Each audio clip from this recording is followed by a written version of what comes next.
What's up everyone, back for another vlog, and forewarning, this is going to be a bit of a longer vlog, and that's because I'm updating you guys on what you can expect from my channel in the fall. So as you can see in front of me, I have some Oktoberfest beers, and that's because it is finally Oktoberfest season.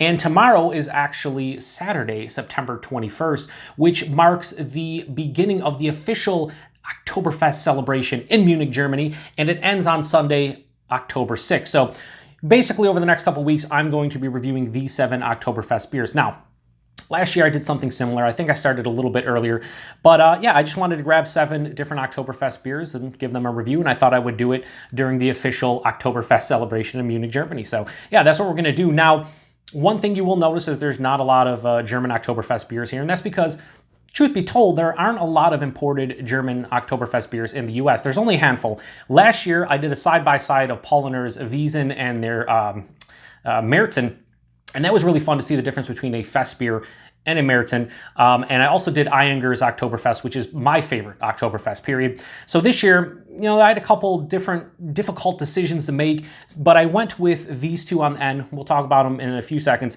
But I went with two German Oktoberfest that I've had before, but it's been a while since I've had them. And then I bought 5 different Oktoberfest from American breweries. So I wanted to keep a couple German Oktoberfest for next year and the year after. I don't want to run out of them after a couple years. So yeah, I just went with 2 Germans this year and then 5 Americans, and we'll see how they are. So starting tomorrow, and again, ending on October 6th, over the course of the next couple weeks, I will be reviewing all of these beers. The first beer I'll be reviewing tomorrow to kick off the festivities will be Hacker-Pschorr's.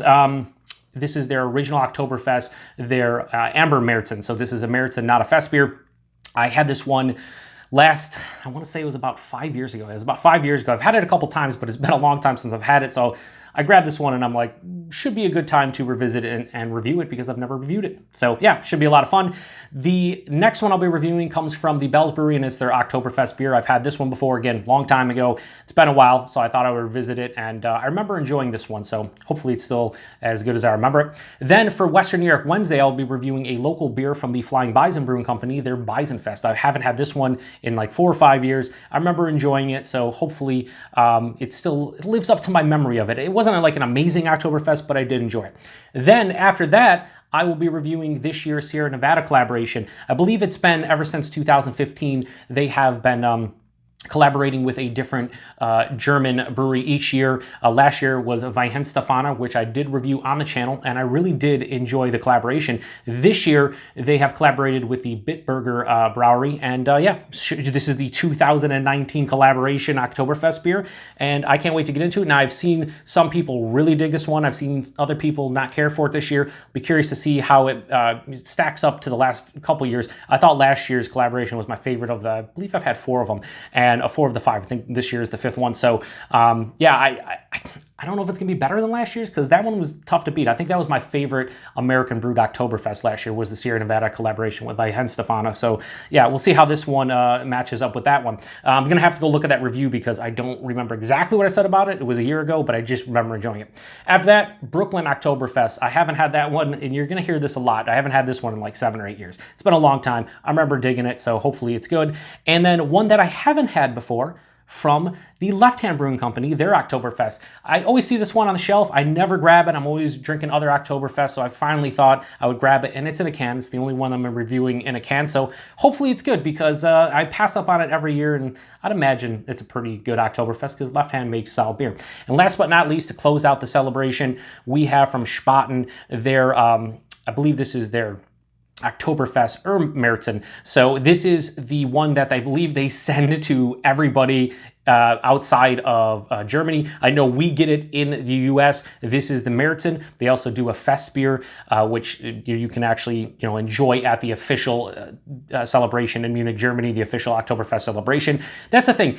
Before I started reviewing these, I really didn't know the difference between a Fest beer and a Märzen like exactly, but after having the Polliner and like reading up on it, totally 2 different styles. The Fest beer is super drinkable, easy going, you can pound out, and the Märzen are a little bit more like delicate and a little bit more malty and just rich in general. So it's really interested to see the difference between the 2 styles. I wish there were more Fest beers in the States so you could do comparisons, but I really highly recommend picking up the two Polliner beers if you really want to see the difference. But yeah, these are the 7 I'll be reviewing this year.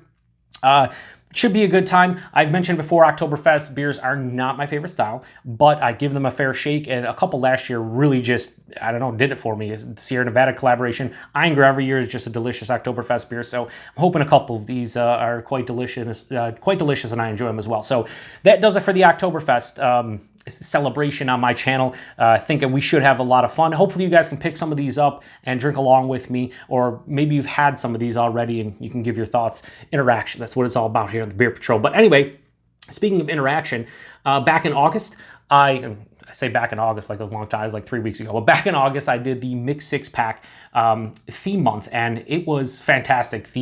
Just the feedback from you guys and the interaction and the views and just, you know, going in the analytics and stuff, the watch time and the views on my channel, the highest it ever been, because everybody could get most of those beers. And, well, I should say most people could get those beers, not everybody. And everybody just seemed to really enjoy the entire theme month. So I said at the end of the month that I would try to do something similar going forward starting in October. So this is what I've come up with. I'm not going to stick with the mixed six-pack theme. Reason for that is because at some point I'm going to just run out of selections at my local Wegmans, which I usually go to. Even if I go to 3 or 4 of them in the area, you know, they pretty much have the same product. What I'm going to do is I'm just going to rename it basically Shelfie beers. Instead of doing mixed six-pack theme month, it'll be a Shelfie kind of like theme to it. And what I mean by Shelfie is that the beers are going to be from breweries that most of us can get. You know, your bigger breweries, your Sam Adams, your Sierra Nevada, your New Belgium, your Founders, your Southern Tier, your Bells, things like that. And what I'm going to do is, if I can get it locally and it's on my shelf and it's not some crazy limited like sell out in an hour type of thing, then I'm going to review it potentially. I'll tell you right now, 2 of the beers that I'm going to be reviewing in October will be Founders Underground Mountain Brown, and I'm also going to be reviewing the White Russian Nitro, or Nitro White Russian, I forget the name of it, from Left Hand. 2 relatively new beers. I'm sure a lot of you have already had the Underground Mountain Brown. The White Russian Nitro just sounded quite good. So those are 2 beers that they're just on my local shelves. If you get Left Hand in your area or Founders, you probably can get either of those.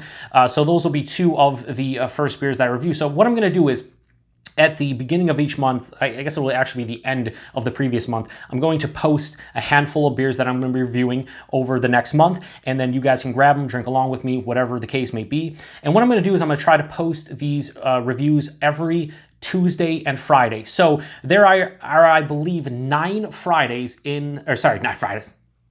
9 Fridays? There's not 9 Fridays. There are 9 Tuesdays and Fridays in October.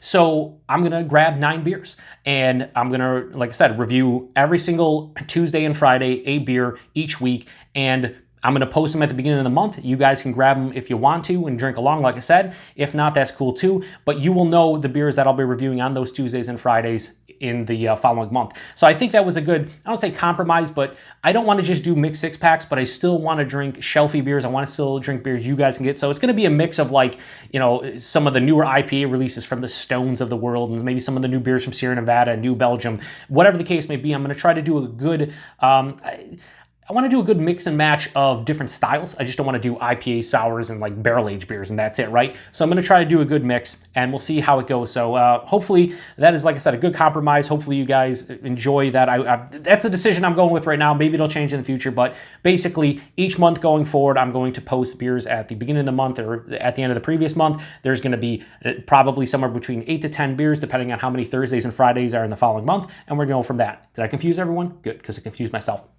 Last but not least, as far as the fall content goes, one of my favorite times of year is Halloween. And last year, I did the first ever 10 Days of Pumpkin on my channel, and I'm going to do the second annual 10 Days of Pumpkin on my channel. So the 9 days leading up to Halloween and Halloween, I review a pumpkin beer every day. Now, usually I end up reviewing more than 10 beers because I'll do some side-by-sides and, you know, usually end up 12 to 13 beers.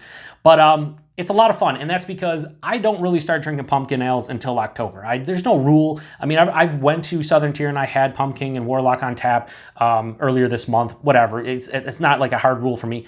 But I like doing something, some kind of theme. So the 10 Days of Pumpkin makes sense for me leading up to Halloween. That doesn't mean I'm not going to review another pumpkin beer in November. It doesn't mean I'm going to review or not review another pumpkin beer early October. I could do whatever I want because it's my channel and it's terrible and I can do whatever. But I just like doing the 10 days of pumpkin. So again, about a week before, I'm going to post all the beers I'm reviewing during the 10 days of pumpkin. And if you want to pick some up and drink along with me, that's cool. I know a lot of people out there don't like pumpkin beers, and listen, I hear you.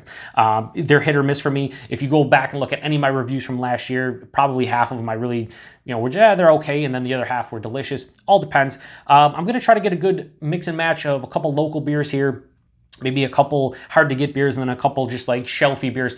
The Elysian pumpkin pack showed up here recently, where it was they have the pumpkin stout, I think it's called Dark of the Moon, their Punkachino coffee pumpkin, and then their Imperial, which I think is called the Greater Pumpkin. If I can get that pack, I'll probably review all three of those in a single review. I did their base Night Owl last year. It was one of the best that I reviewed. It was still one of the best pumpkin beers that I've enjoyed ever, pretty much, as far as just like a no frills, here's your pumpkin ale, no barrel age, no crazy adjuncts, just, for the most part, what a pumpkin ale is supposed to be, which is some spices and the base beer.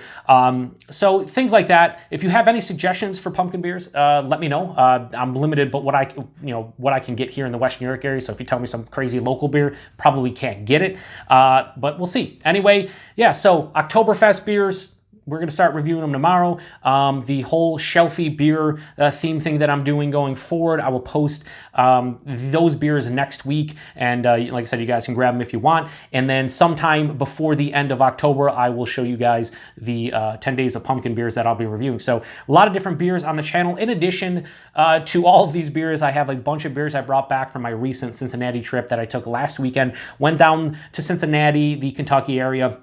And, well, Cincinnati, right on the border, Covington, Kentucky, right there. Hung out with fellow beer tubers and good friends of mine, Rod over at Rod J Beer Ventures, Eric over at Eric Alliance Fan, and our buddy Todd. And we had a great time, hit a bunch of breweries, and I brought back a bunch of beers. I'm not going to do an actual beer haul, and that's because I honestly brought back like 35, 40 beers. And to do an entire haul would be ridiculous. I got some beers from Braxton Labs. I got some beers from Urban Artifact, Listerman. Got some other local stuff, just, a couple singles here and there. And then the way home, I hit up a couple bottle shops in and around Cleveland. Got some Masthead. I have a Columbus Brewing Company beer that I'll be reviewing as well. A lot of beer. So there's probably too much beer on the channel at this point, but I like beer. I like reviewing it. You guys seem to like watching it, so we're going to continue doing it going forward. So hopefully everybody is having a great time out there right now. It's almost officially fall, a couple days away. I love that the weather is starting to cool down. This is my favorite time of year, pretty much from here to about December. The next couple months, 2.5 months, are just my jam, so to speak. And I really like all the beer that gets released too. So we're going to have a lot of fun over the channel throughout the rest of the year. We have, like I said, about 3 months to go. So yeah, lots of beer, and hopefully you guys enjoy watching me drink all this beer, and hopefully all this beer is delicious because there's way too much of it. And if it's all terrible, then that's on me. Anyway, so gonna shut this down. Like I said, longer vlog. I do apologize if you get to the end. Maybe, I don't know, say something in the comment section like, Joe, you're an idiot. But you know what? You guys already know that anyway. So anyway, I appreciate everybody stopping by for another vlog. Be on the lookout for all the reviews in the upcoming weeks. And until then, cheers.